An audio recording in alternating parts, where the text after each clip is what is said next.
everyone, my name is Malvika Sharma. I'm a 28-year-old psychologist from India, and before getting into too many introductions, I will directly get into the story of how I froze my eggs. Now I know sounds a little complicated that if I am already born with eggs, why do I need to freeze them?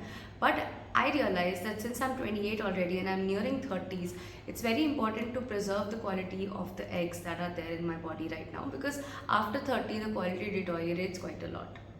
तो ना बहुत लोग बोलेंगे कि हमारी mummy ने, हमारी दादी ने, सब ने बच्चे पैदा करे, काफ़ी लोगों ने काफ़ी लेट भी बच्चे पैदा करे, उनके तो बच्चे अच्छे से पैदा हो गए, तो ऐसी क्या ज़रूरत पड़ गई है कि आज के ज़माने में एग फ्रीजिंग करें.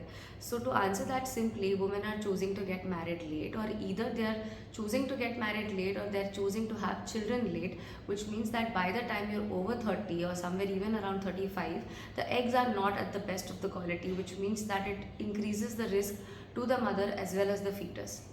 So this is the story which started around 20 days before the actual procedure happened, where I got an ultrasound done just to check how the uterine lining and how the follicles in my ovaries were. And since everything looked good on an ultrasound, I started with my pre-medications, which was just healthy vitamins, in order to get me started with the procedure.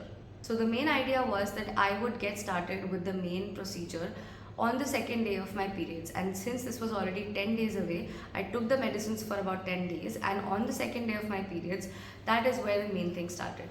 So for the first 3 days, I had to take injections to build the follicle strength, and after that I had to take 2 injections every day for the rest of the 7 days. One was for HCG and another was for follicles, and this continued for a total of 10 days, and then there would be a gap of 1 day before my procedure would actually happen, the surgical procedure to retrieve the eggs.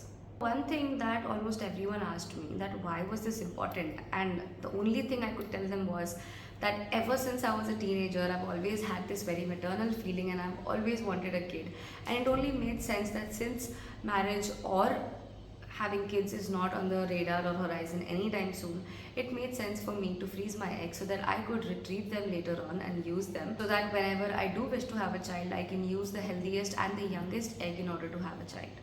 And I think to solve all of these problems, I genuinely believe that egg freezing procedure is definitely a boon to all the new age ladies, especially because we have the option to delay pregnancy by a couple of years and yet be able to use the healthiest egg possible, so that the fetus or the baby could be in the best of the health. So a lot of times when women get diagnosed with infertility through an infertility specialist, that's when they decide to go for IVF or other similar procedures. But for me, I thought that even though everything inside on my system looks pretty okay, I thought that I should get this done as a precautionary measure. So the first 4 days were pretty chill. I could go at any time of the day to get my regular injections done. From the second day onwards, I also had to get everyday ultrasounds done, and if you can see the first image that is over here is how my ovaries look like on the first day.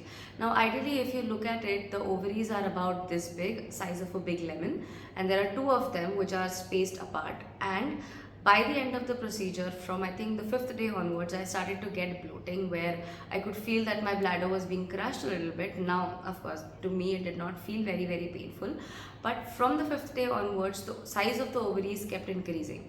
Now, ideally what happens is that 1 egg is released per month when a woman is on her periods, and this time for me, for the egg retrieval to happen, doctor aimed to retrieve somewhere around 15 to 20 eggs from me. So for that we had to put me on the HCG and the follicles medicines.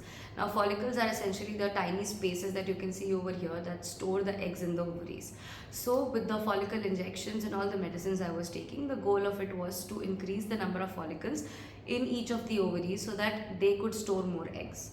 Now I know a lot of technicalities, but to sum it up for you, basically this is what my ovaries looked on the day 10. And you can see that both the ovaries, which were pretty far apart, had come quite close together, and they were roughly about the size of a dragon fruit each. Now you can imagine that my stomach actually started looking like I was 3 months pregnant, simply because the ovaries had gotten that big because it was storing that many eggs. There was going to be a break of about 1 day where we would check my final ultrasounds, how everything was going, and at midnight I got a triggering injection just so that the eggs are released from the follicles, and the following day I was about to have my surgery, which would be done under general anesthesia. So there were a lot of questions that I personally had before this whole procedure started, and it wasn't an easy step to dive right into it. You know, I had questions like, will it hurt? How much pain will I go through? And because we are trying to retrieve and basically form and retrieve so many eggs, will I go through hormonal changes? And how will my life be before and during the retrieval and after the whole procedure?